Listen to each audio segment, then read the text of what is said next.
Welcome to the Offas Dyke path. I have walked this path before, but that was a long time ago.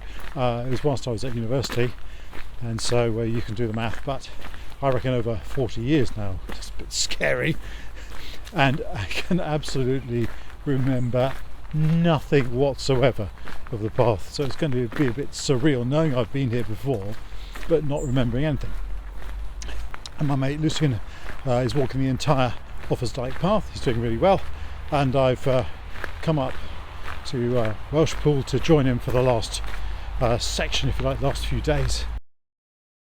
This has been a really nice start to the path today.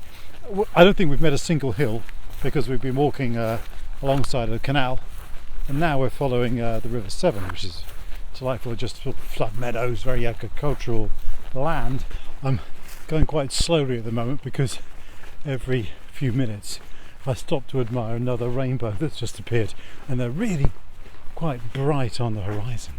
Absolutely beautiful. It's not because I want to breathe or anything, no, I'm just stopping to admire the rainbow, aren't I?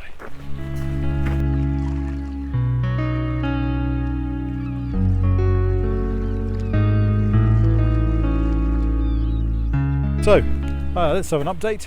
It's an hour or so later, and for that last hour we've been walking along the banks of the Severn on the sort of earthwork that acts as a sort of flood barrier, I guess you'd say.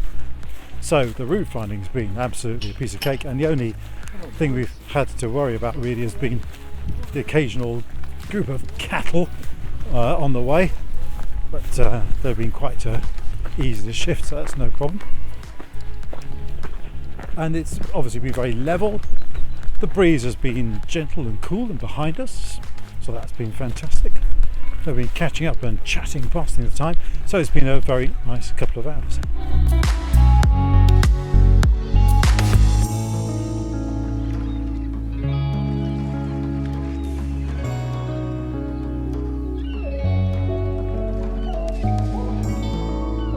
Well, this is going to be tempting fate.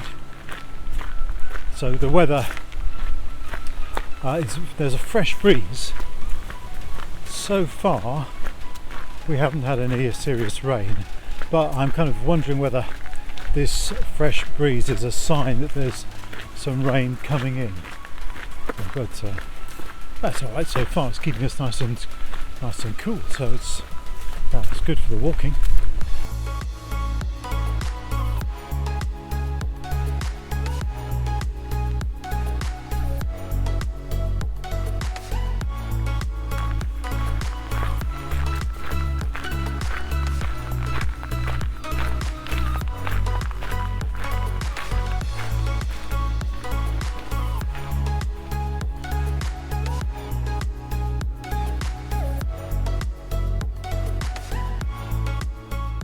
This is the River Runry, or Avon or whatever, joins in with the Severn shortly up here.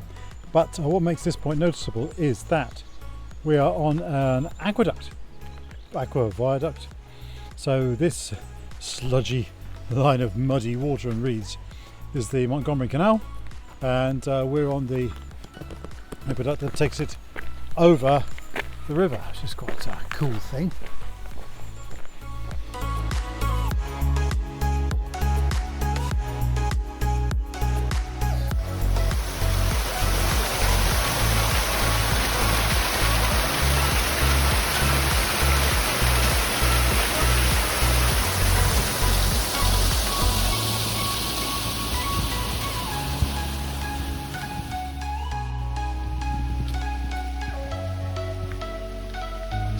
What was I saying earlier on about no rain yet? That was asking for trouble, wasn't it? And sure enough, it's arrived. But hopefully it won't get any worse than this. Yeah.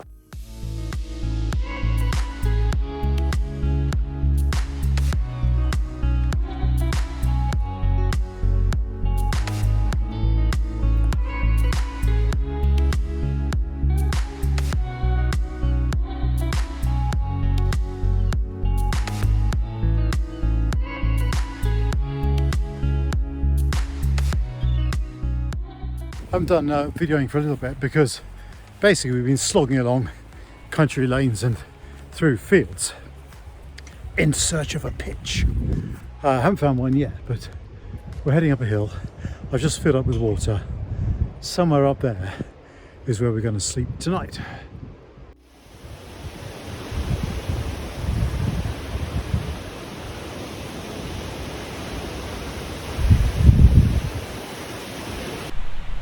Okay, situation report.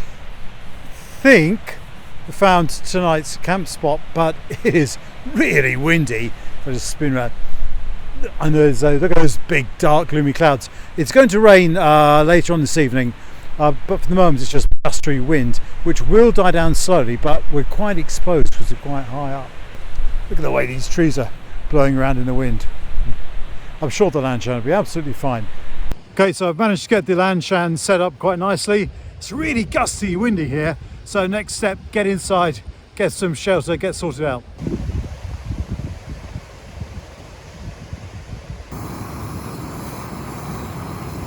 Right, that's me sorted out. I'm in the tent. Tea is rehydrating nicely. In my sleeping bag. Got nice warm socks on. One of my favourite feelings in the world is putting on warm dry socks when your feet are a bit cold and wet and tired. Definitely well worth it. A bit distracted though.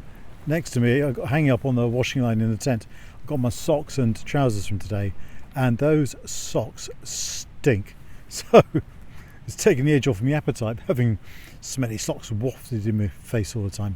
But I think the forecast says gusts up to 35 miles an hour, and luckily we're in a bit of shelter here, so it's not too bad, but it's quite distracting. The tent's hardly moving, so it's good. It's doing well in this weather. It's lucky I got a good pitch, so it's absolutely fine. So we're going to be okay, but it certainly sounds pretty wild out there. But it's been good today. The walking was quite straightforward. A few short, sort of steep pulls uphill, but nothing too bad, and a few miles. But a really good introduction to Offas Dyke. And do you know what? I don't remember a thing from doing it when all those years ago. As a strange how your memory forgets all that kind of stuff.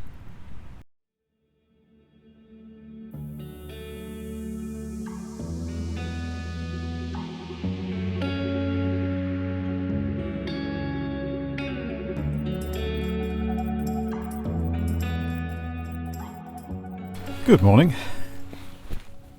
Well, that was a great night. Although it was windy, the tent was rock solid, not a problem at all.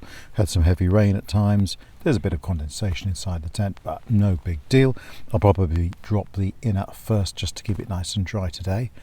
But today it's not so windy, and the forecast is for a nice sunny day with a nice breeze, so it could be absolutely ideal as long as it doesn't get too hot. What else? I don't know, it's still too early. I've only had one cup of coffee yet. Anyway, I'm starting to pack up the tent. I'm out of my sleeping bag, just starting to get things organised, ready to get up and about in about 20 minutes time. Well, it feels ridiculously early, but it's well worth it because we've got an amazing, beautiful sunrise. It's just starting to warm up the tents. Nice dramatic sky. So just finished packing up. There's no trace that I was there at all, of course. And so it's time for the first few steps of the day. It's absolutely glorious morning. It's about 7:30 a.m. So we're up and about quite early because we didn't want to disturb any locals or anything. And so we're off. You know, it's mornings like this that make me really they just remind me why I love backpacking and doing sort of reasonably long through hikes. So there's a sort of sense of freedom, although you're following a trail. Everything that I need is on my back: food, shelter, clothes, everything. And we're just sort of wandering through the landscape, and at every turn there's something else that's interesting or pleasant or a nice view. So it's like a constant voyage of discovery all day. And the mornings like this morning, nice low sun, birds in the trees. Absolutely glorious.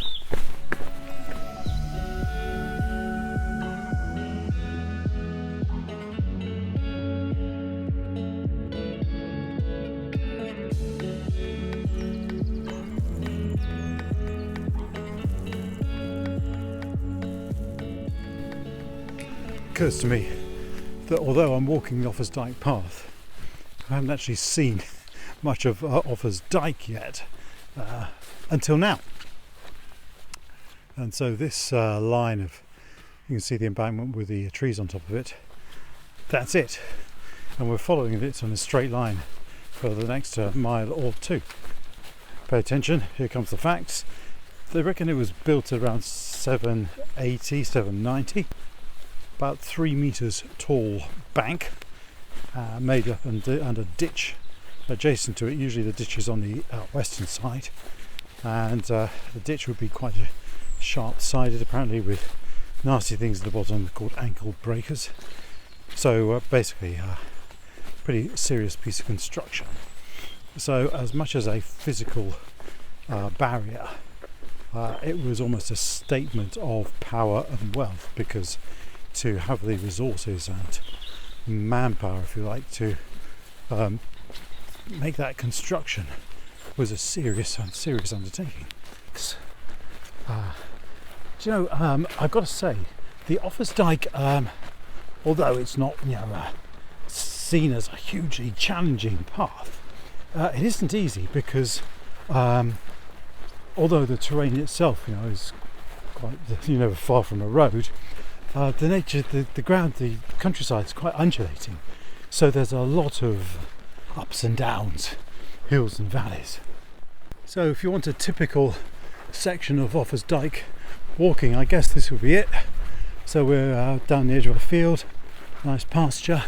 The dike itself is there, you can't miss it, and we're sort of gently undulating path up and down as we're heading through from farm to farm, and occasionally a small village or a road crossing. But the morning's passing very, very pleasantly, actually. I'm quite enjoying this.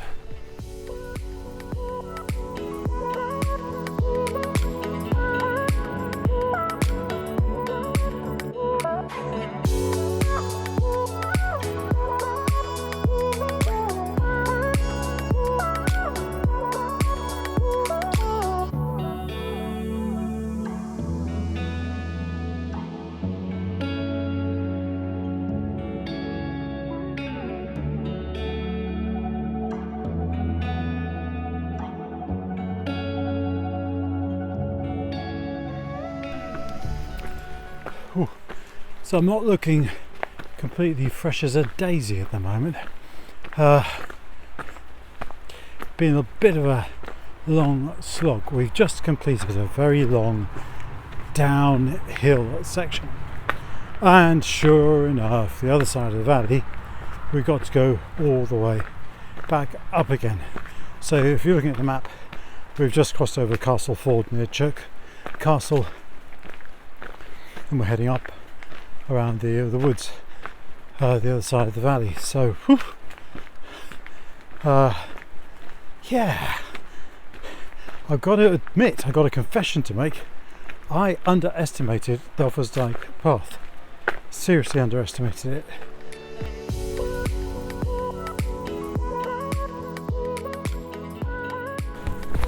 A few hours later, and we're gradually getting closer to the Llangollen Aqueduct viaduct. So we're walking beside the canal, and it's very pleasant level going. I'm looking forward to walking across this viaduct, because it's one of the few things that I do remember from walking the path all those years ago. So yes, it'll be quite a novel experience.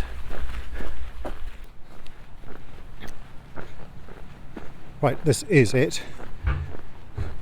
This is the aqueduct built by Thomas Telford.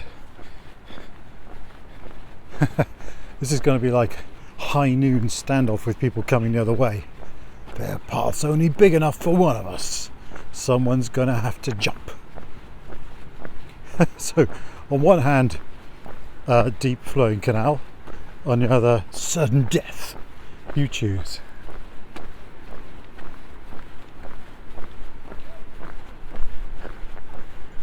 Which side is more risky? I don't know, that doesn't look very deep, but I've got a feeling it might be. Yeah, it's a shorter drop though, isn't it? Thank you.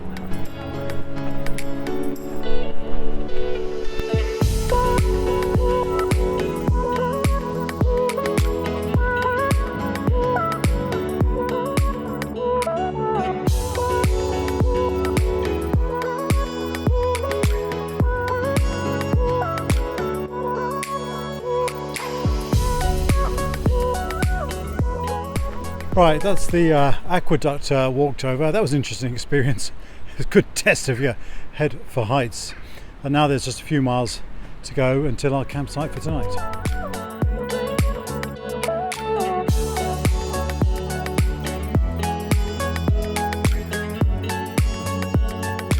Whew. What do you know? It's another uphill section. So it's coming up 5 o'clock in the evening.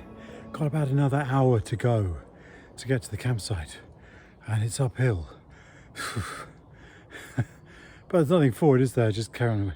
I had a nice ice cream by the canal side, so I'm fueled up for this last little bit. But after a long day, legs are a bit tired.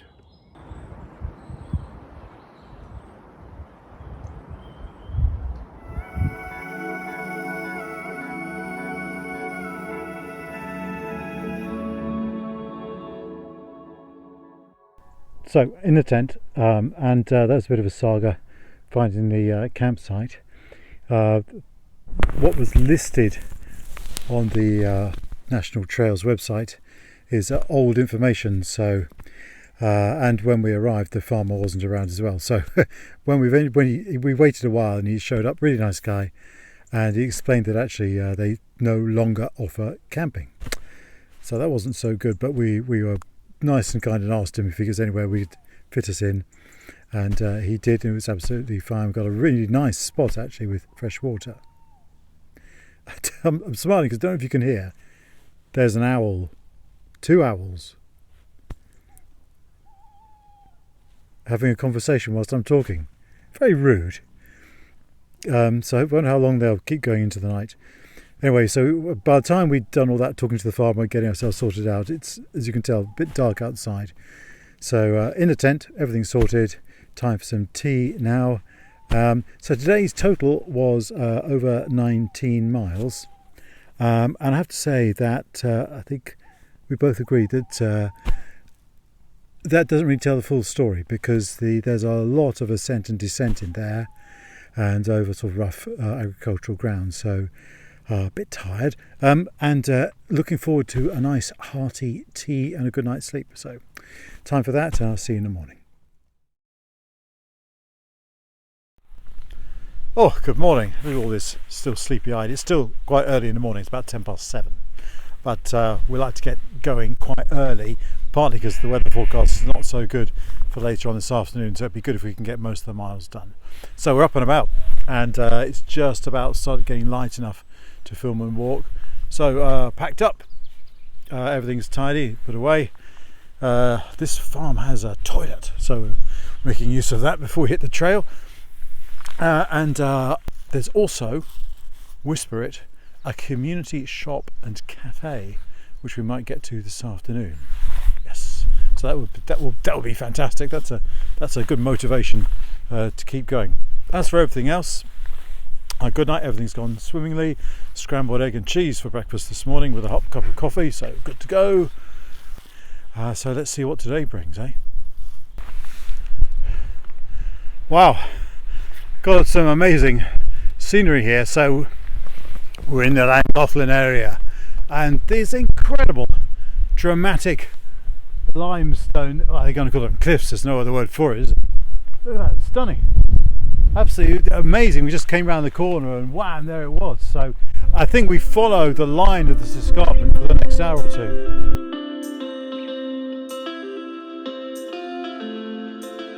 This is much more mountainous. This is more interesting. There's more going on. Excuse me if I keep looking down to see, because it's a bit of a thin path. It's stony. So this is fantastic, and this is the view in front of me as I'm walking. So basically, the path goes down underneath these dramatic cliffs. So this is brilliant. It's brilliant, and it contrasts that with the view out over the valley and how lush green those fields are. So this must be, I think, I would say, one of the best sections of the Offas Dyke path in terms of scenery. It's simply stunning, simply stunning. These scree slopes above me look quite unstable. So, yes, there's absolutely no vegetation on them at all, so definitely looks like they are subject to frequent regular falls. So that means you don't want to linger too much. And I would say the slope is, it's got to be 40 degrees or so. So the path is quite narrow, cutting across it, as you can see behind me.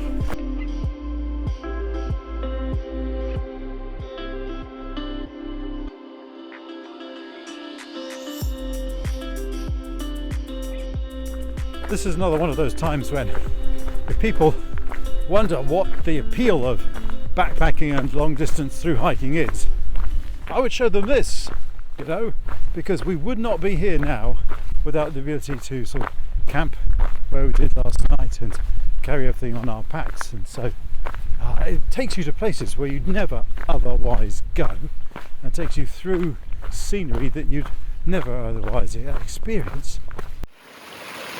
But this is either going to make the edit or it's going to appear on You've Been Framed.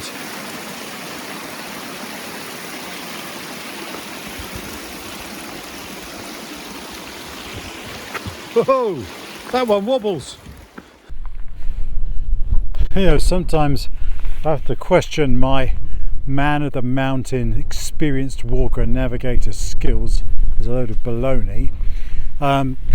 So the road we came up is there, and it wasn't exactly clear where we had to turn off to join on to this incredibly clear, well paved track, and we cut off too soon, and I've had to be sort of bushwhacking through the heathers to get here. And I think somewhere in the distance, any minute now, Lucian's head will pop up, having finally made it onto the path as well. Yes, so we've had to cross over through some beautiful Welsh moorland, which wasn't so bad actually, and now we're firmly on the path.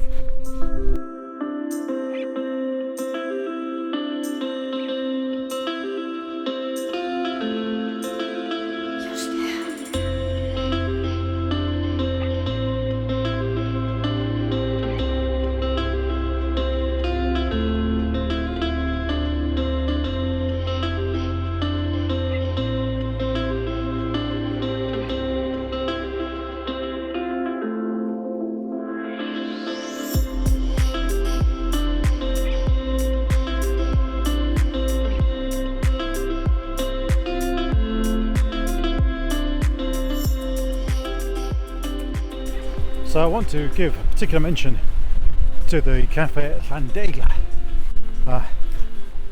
There's not much around before it or after it on the trail, so it's a very welcome place to stop and refuel. But even given that, it's a really nice place. Ladies who were looking after us were really nice and helpful. Food was excellent, and there's a little shop which has lots of bits and pieces that are good for the trail. So we're all nicely now full of good food and stocked up with bits and pieces and treats and chocolate bars for the next day or two. So all in all, the total result, the only tricky bit was leaving the place. Put in a mile or so's walking, and we're going to have a bit of a rant here, so bear with me. This is a kissing gate that we've just encountered on the trail. And there's the gate now. So this is a trail for people who wear backpacks.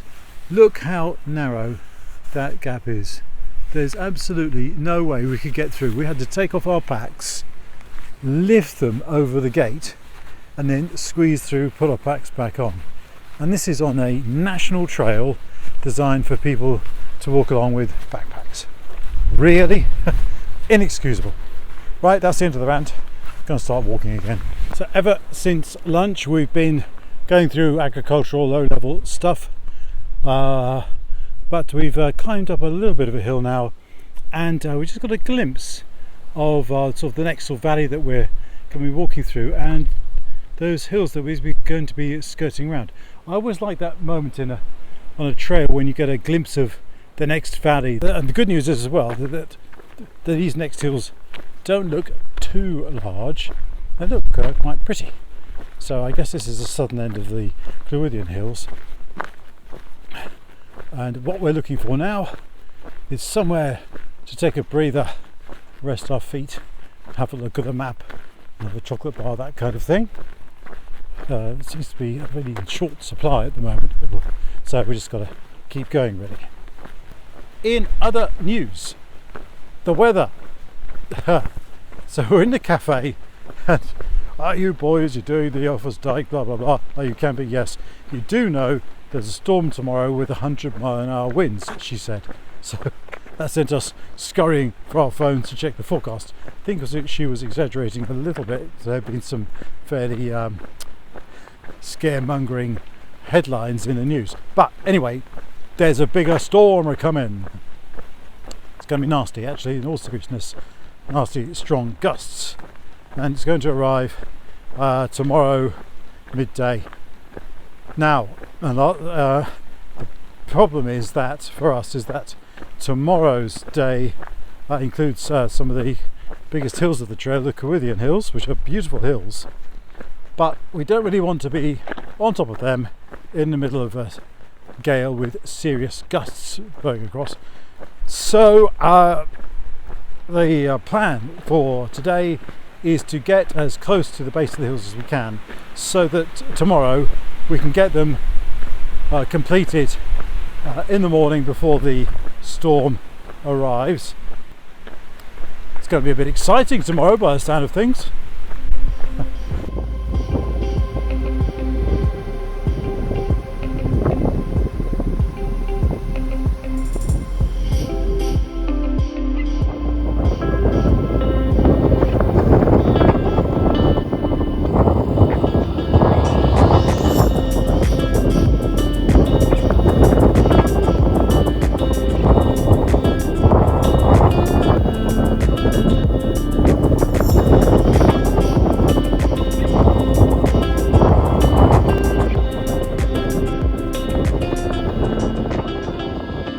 Finally got to the end of today and finally selected somewhere to pitch the tent.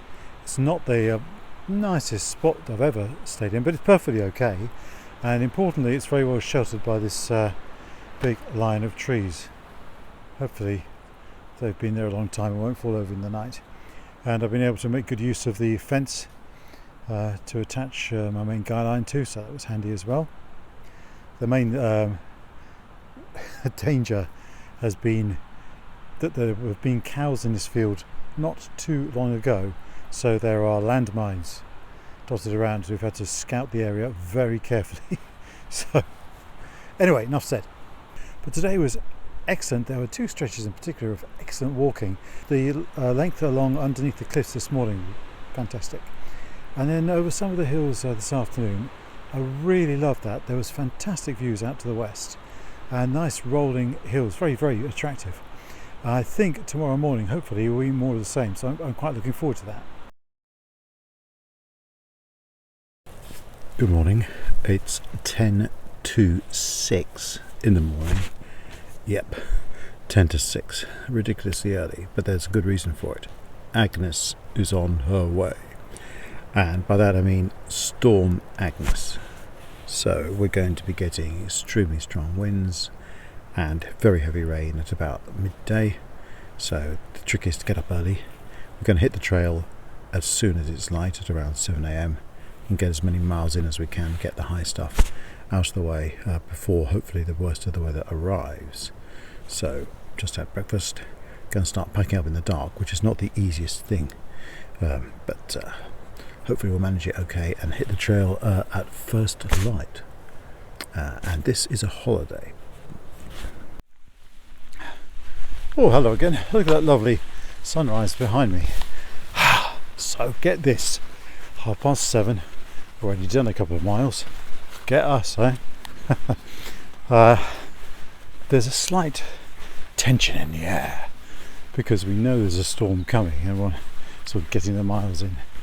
But it has turned out to be a beautiful morning. I mean, look at that sunrise, very nice, poking through the clouds. And we're gradually climbing up through fields, back up onto the hills, and it's quite a nice, pleasant morning for walking actually. So it's not a struggle at all. Last night slept very well, and the spot that we camped was lovely and sheltered, so it's all going very smoothly so far. And after 3 days of walking, pleased to say that the legs seem to be holding up as well, so that's all good. So good all round. Belly full of porridge and coffee. Spirits are high. And these hills are, I'm going to come back here because it's a beautiful part of the world, the Clywyddian Hills. And whilst we're walking, kind of got the eyes out for possible places to pitch if we make a return trip. So it's all good. All good. Oh, all good, he says, and proceeds to nearly fall flat on his face. Right, I think I better put the camera down and concentrate on looking where I'm going.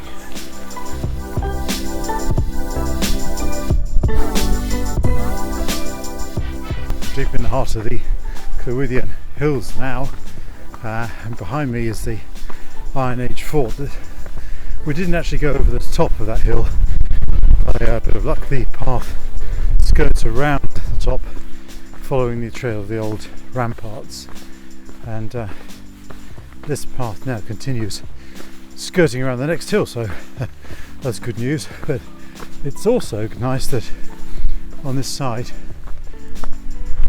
fantastic views out across towards Cadridris and indeed Snowdonia. It's a bit murky today, so I'm not getting to enjoy much. Whew. I'm sorry if I sound like I'm a bit out of breath.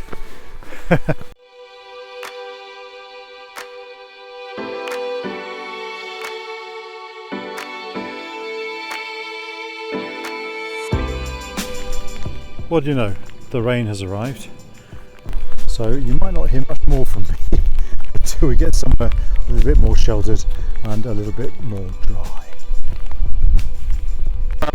I just wanted to show you wind and rain and murk all round.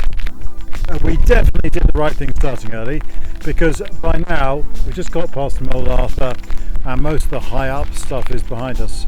That won't be much fun in these conditions. So it's going to be like this now for the next couple of hours. And now we're going to be descending down here into the valley.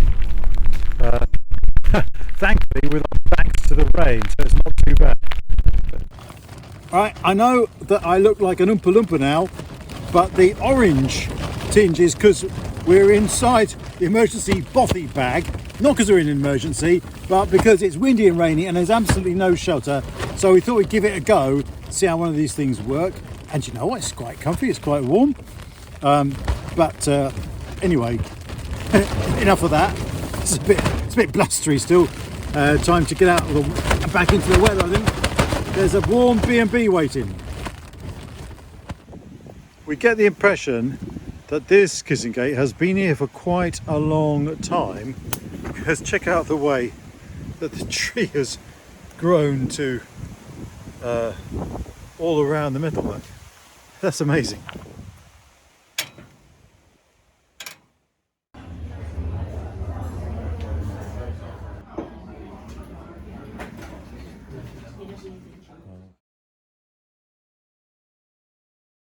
Right, morning again. Last morning on the trail. Just left B&B after a hearty breakfast, and I think one too many cups of coffee, because it was easier just to have another cup of coffee than it was to face putting on the rucksack and heading back onto the trail. But the weather today. Still not windy, no rain, so that's good.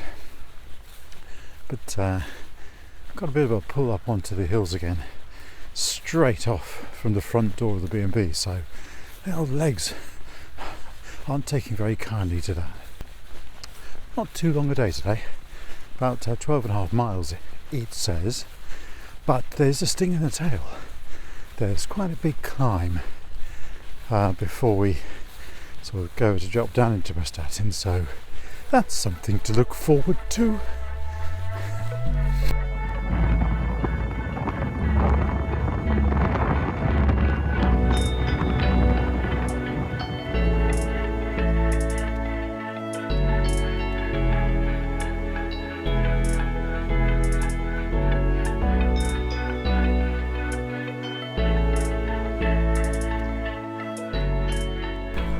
Gradually descending down now to the footbridge over the main dual carriageway across the North Wales coast. So it might be there's a bit of a roar from the dual carriageway in the end. It's quite intrusive actually, because for the past so many days there's been no road noise or anything like that at all. So it's quite noticeable all of a sudden.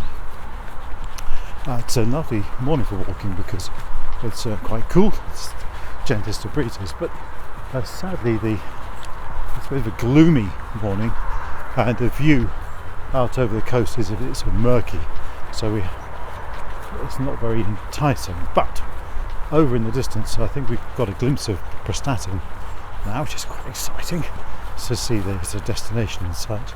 But between us and Prestatyn, there is a bit of work to be done. There's quite a big hill in the way, so not getting too excited yet.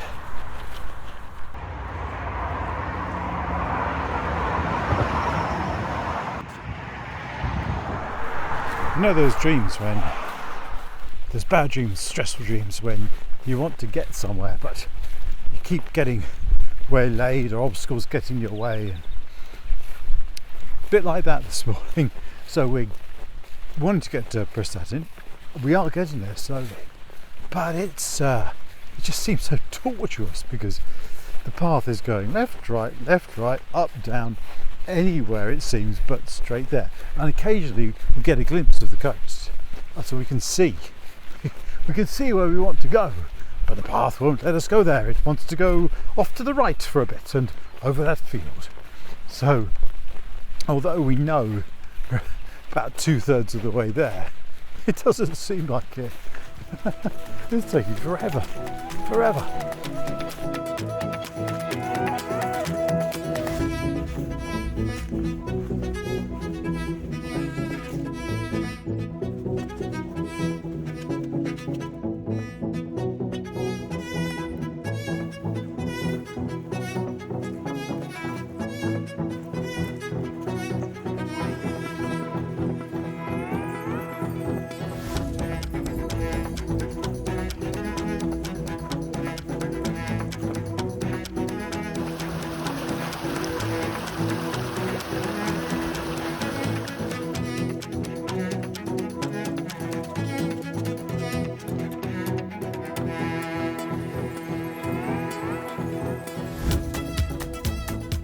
So that's the view down towards the sea and the coast of Prestatyn, no more than a mile away to the sea.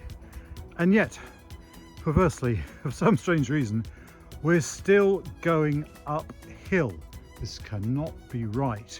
So will this be the last climb of the path? Well, we're not counting on it.